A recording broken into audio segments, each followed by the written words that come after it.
Welcome to the More Life Podcast, where creatives, problem solvers, and entrepreneurs talk about squeezing more out and finding meaning in this crazy thing we call life. Let's dive in. What's going on, guys? Welcome back to another episode of the More Life Podcast. My name is Bart, if you're new around here. And today we're talking about the art of agency operations. And before we get to the topic of the day, I want to make sure that if this content and the type of content that you're listening to is helping you in your business, I want you to give it a thumbs up and a like and a follow. Subscribe if you're watching on YouTube. It really does make a difference and help our channel grow and succeed to be able to produce this type of content for you week after week. There's so many things I want to mention, but first things first, let's talk about the status of our business and where we're at, and then we're going to talk about the art of agency and operations. We recently did some big changes, or at least for me, they're big changes. Our project manager has kind of been like our bread and butter person to help me run a lot of the account type things, project type things, content type things. And I think I've mentioned this in previous episodes where we've just started to specialize a little bit more and refine people's roles a little bit more. And it's been a great learning experience, and we're in the middle of it. So I don't know how successful everything has been or will be and all that kind of stuff. But our project manager is now our content manager. We had a VA who we're currently using as a PM right now. We hired an art director, or somebody moved up to be an art director, and somebody else came in as a designer. There's been a lot of organizational and transitional change.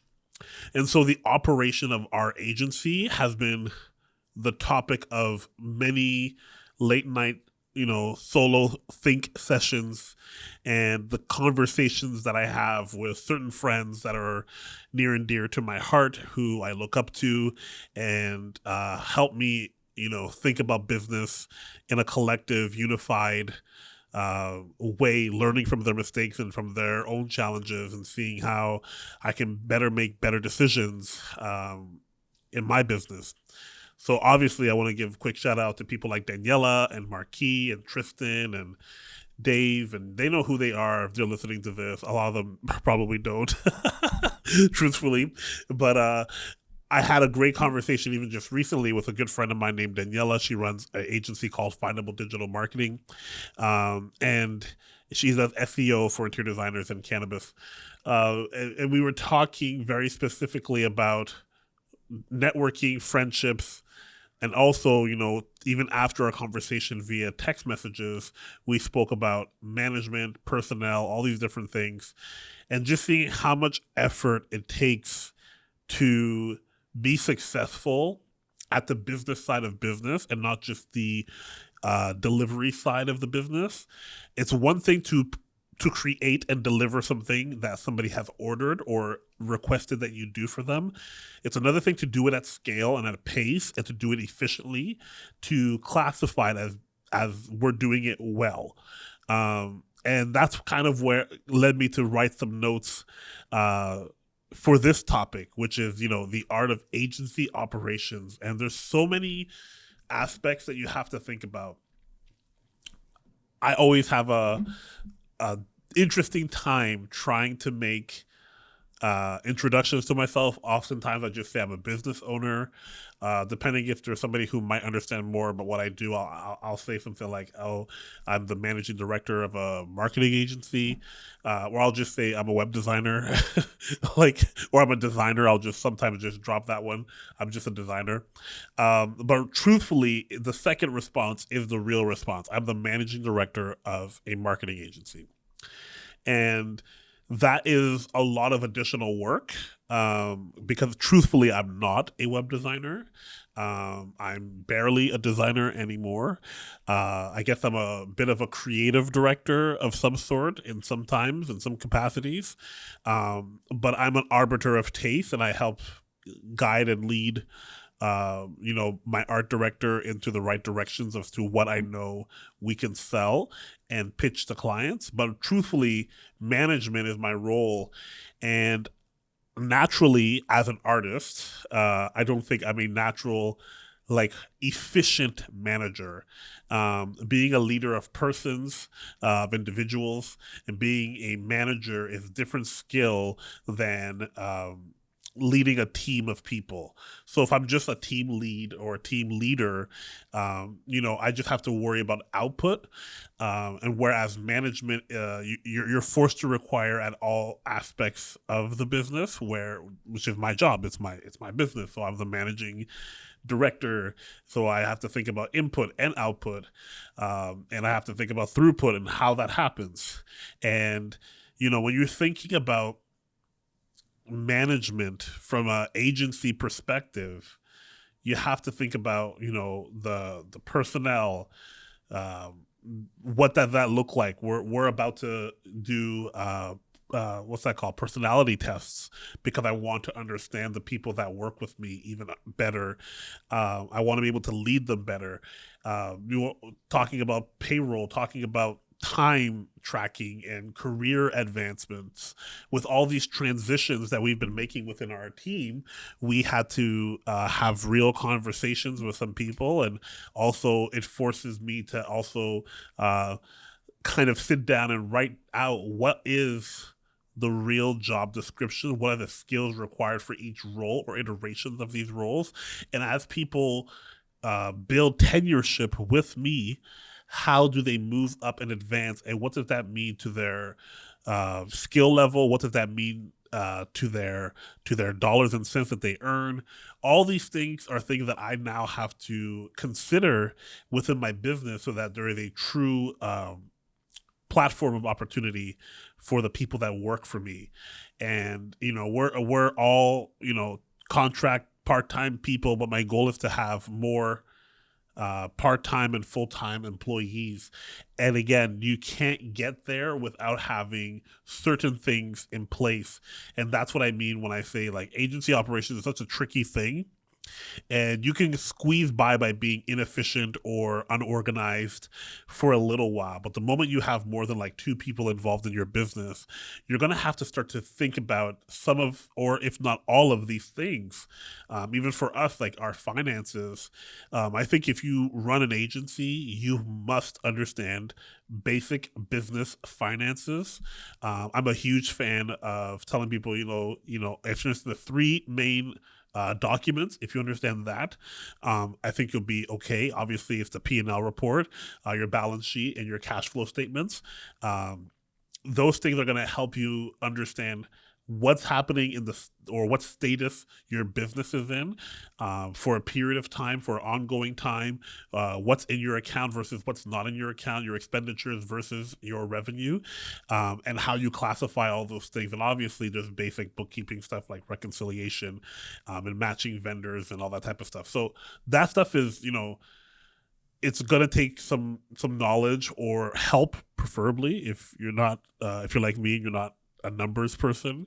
I like to think that I'm a somewhat smart person, but even still, I don't want to ever use my brain power for crunching numbers. And that's where you have to understand those things, because those things also affect your operations. Again, from operation, you're talking about sales, what you charge, what your profit margins are, what is your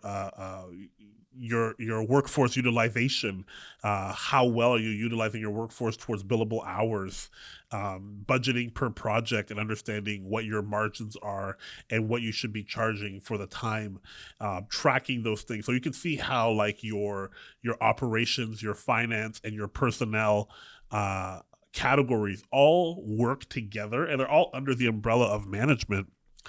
But they all need to work together to be able to help you make better decisions. I think those are the two main things that uh, I've learned, that as I grow in my managerial position. Firstly, understanding these aspects, the personnel, the finance, and operations, it helps me understand the playing field. It helps me see a bigger picture, and leader, it's my job to be able to see a bigger picture. When you're in charge not just for what you see in front of you, and for the people that you have beneath you, but you're in charge to see beyond them, and see beyond your landscape and see beyond where your current personnel or the people who you're leading are. So, meaning, if I have, let's say, 5 people who work underneath me, I also want to see where those 5 people are going to be 5 years from now. It's not just about seeing where the business is going to be, but what types of people am I going to be? Am I going to need to have with me to be able to produce the results that we're looking for in the future?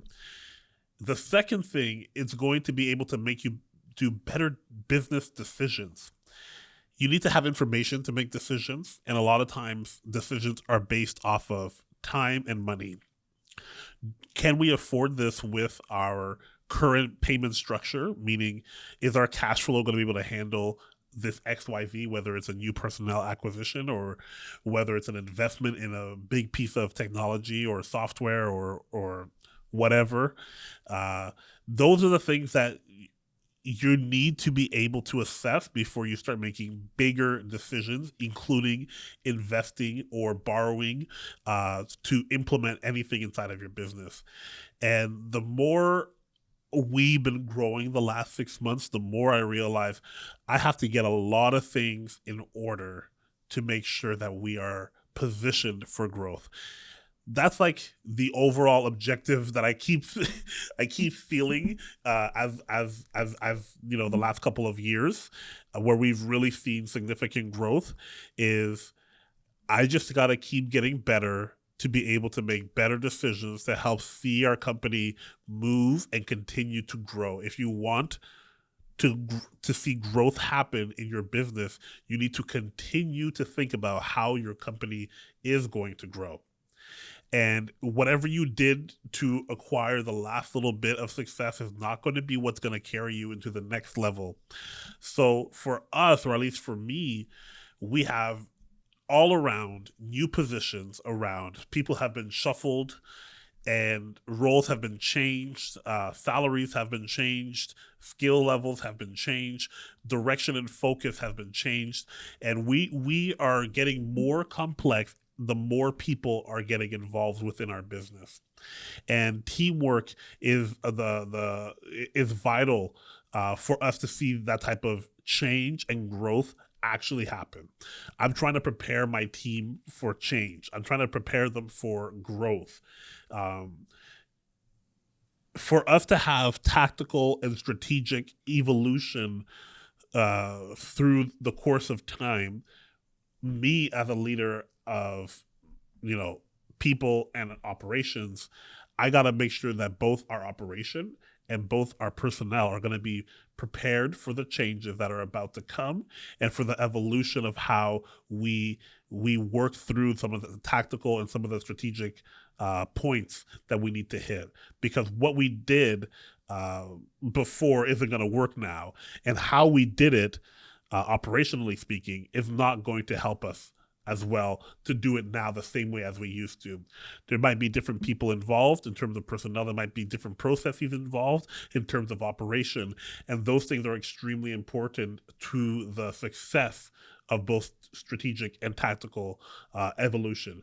So for me anyways, when I think of a team, I want to look at a dictionary to go look it up. What does it mean? Because teamwork is, to me, one of the greatest multipliers that I've seen work well for our business. So a team is defined as a small number of people with a complementary skills, very key, who are committed, another key point, to a common purpose and a set of performance goals for which they hold themselves mutually accountable for.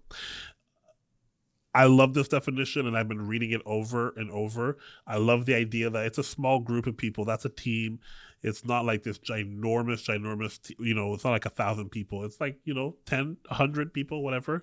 And the complementary skills. And this is partially why I started writing out more of the skills required to do certain roles, because we need to cover the gamut, and we need people that have a unique set of skills like Liam Neeson, who are committed to the purpose of our company, to the values that we have, and we genuinely believe that we have a great chance at elevating anyone's business, but specifically interior designers and architects and builders.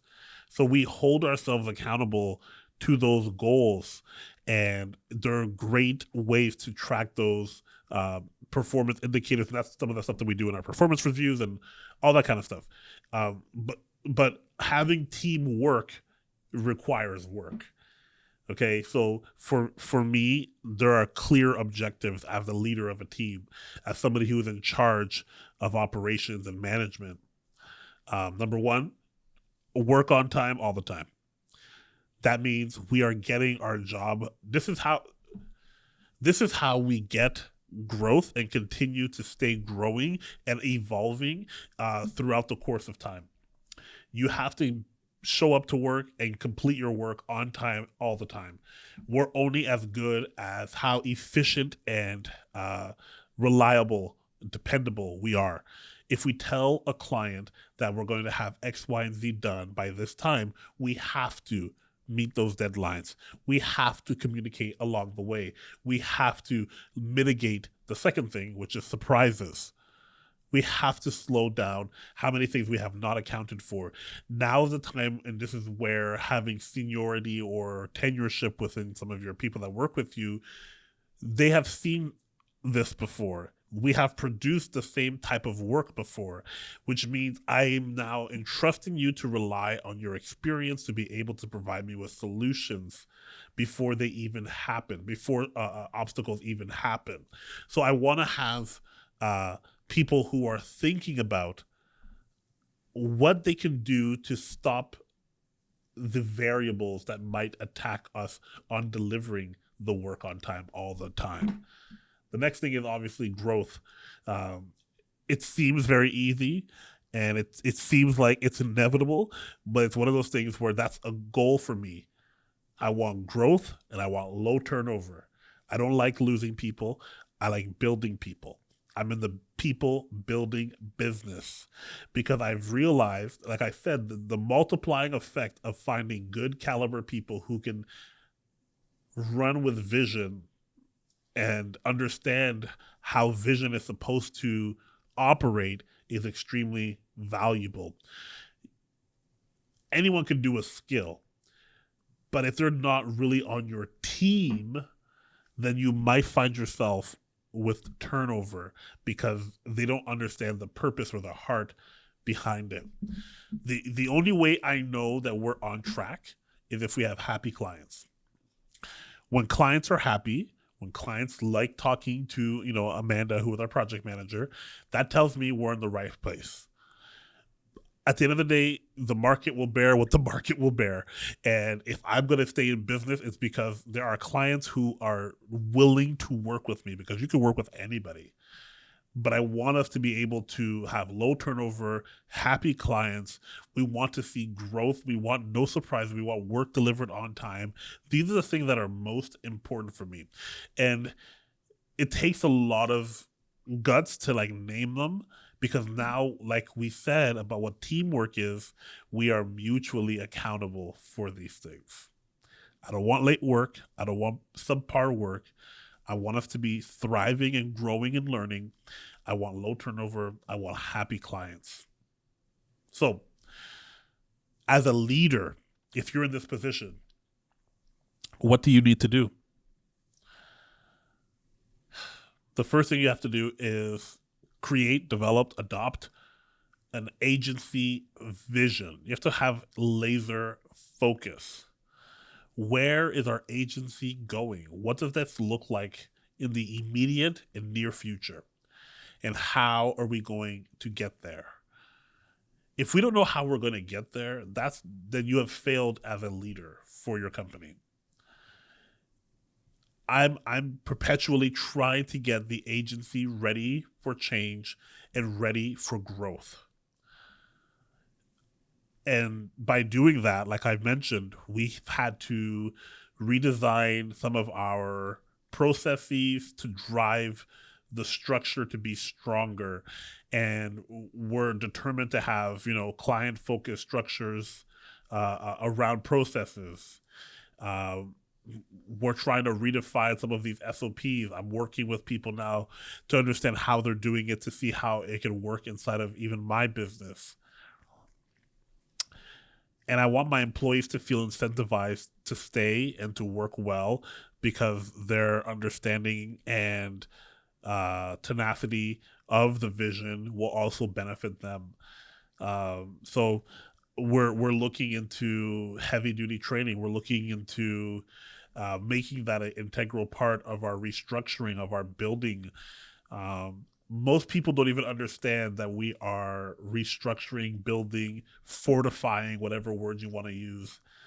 Um, but I'm moving pieces on a chessboard, not to be like some mastermind working with pawns, but strategically placing myself in a position to leverage our service for this market.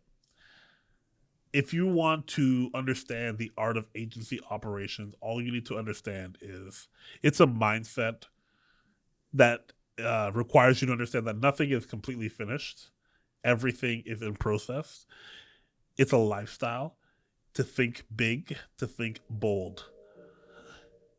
Think of your agency as uncompleted work, and that if you stop trying to evolve it and fortify it, it will start to deteriorate.